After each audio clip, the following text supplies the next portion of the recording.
while we ask Carl Cannon to come up here and join us, why don't you tell us who Ann Devroy was and why you dedicated your book to her? Yes, Ann Devroy was a Washington Post reporter who I thought just had fine coverage of the White House. Sure. She got a good sense of the institution of the presidency and also the day-to-day operations, and operated something as an editor for Post reporters who were dealing with the White House, so that she could smooth their way. Because I know Mike McCurry was saying that at any one time there might be 15 different Post stories that were being done, and so he needed to have some sense of priorities, and Ann was very good at that. But she was a terrific reporter, and unfortunately, she died of cancer when she was in her late 40s. Hello, Carl Cannon. Hello. Hi. Hey there. Can you hear me? Yeah, we can hear you just fine. This is Carl Cannon of the National Journal, White House correspondent for how many years? 12. 13? Well, you two are just about, you two have been on the 15. beat just about the 15. same. Yes, well, I have to say that Carl was very important. Well, he's very prominently mentioned in the book. In my getting into the White House, into the basement, as was Alexis Simendinger, also of the National Journal. They're two White House reporters for National Journal, and they've been very generous in letting me use their seat when they're not there. And also Tina Stage Rafalovich, who was at the time at Bloomberg Radio, who also was very helpful. Your posse. Yes, in getting my seat, but in keeping it. Well, one day, you mentioned Ann Devroy. One day I said to Martha, how do you get in here every day? And she says, well, it's kind of a hassle. I have to call every day. And I said, well, you should have a hard pass. She said, oh, I could never get a hard pass. So I asked McCurry, why can't she get a hard pass? She can't have a hard pass. So about a month or two later, I mentioned it in front of Devroy. She had the hard pass in a month. Well, that's working it. Yeah. That's cool. Ann did it. She was great. Carl, what is the relevance of Martha's work for people like you and people who, what has she meant to the White House on both sides? All right. That's the question I was hoping you'd ask me. Think about this. The what?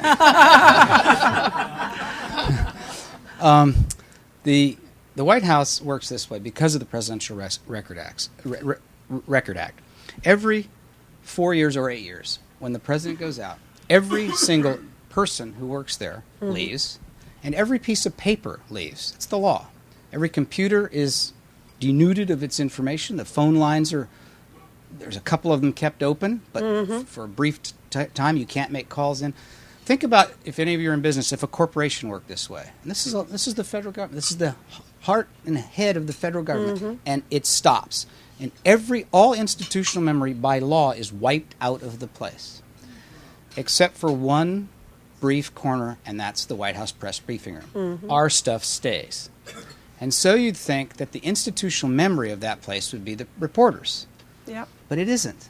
And that's really strange. The average reporter has no more institutional memory than a cab driver at Reagan National Airport. He or she gets replaced? I don't know why, but when I got over there, I realized this was a problem, and I determined not to be that way.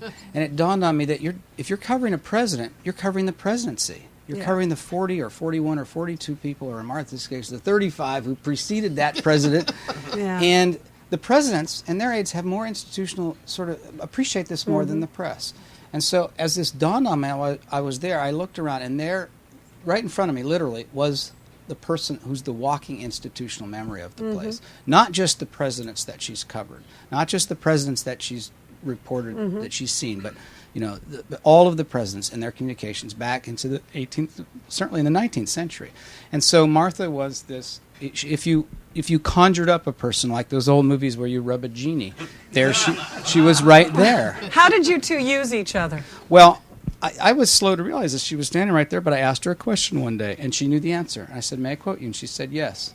I was working then for the Baltimore Sun, and she was then affiliated with Towson State University. Now, I don't know if any of you know about synergy for regional reporting. Europe, the world's expert on something, is from a small college in Maryland, and you're a reporter from Maryland. That's as good as it gets.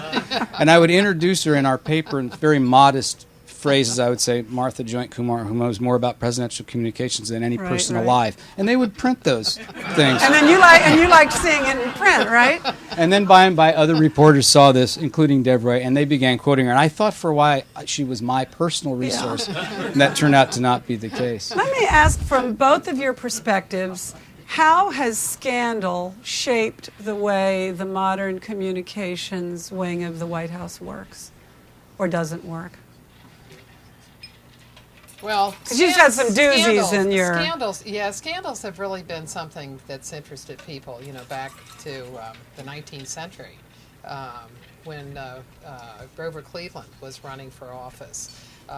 The rumor came out that he had, which I guess turned out to be true, that he had been paying child support for a child of his, and he was not married, and so his opponents had the little ditty, "Ma, Ma, where is Pa?"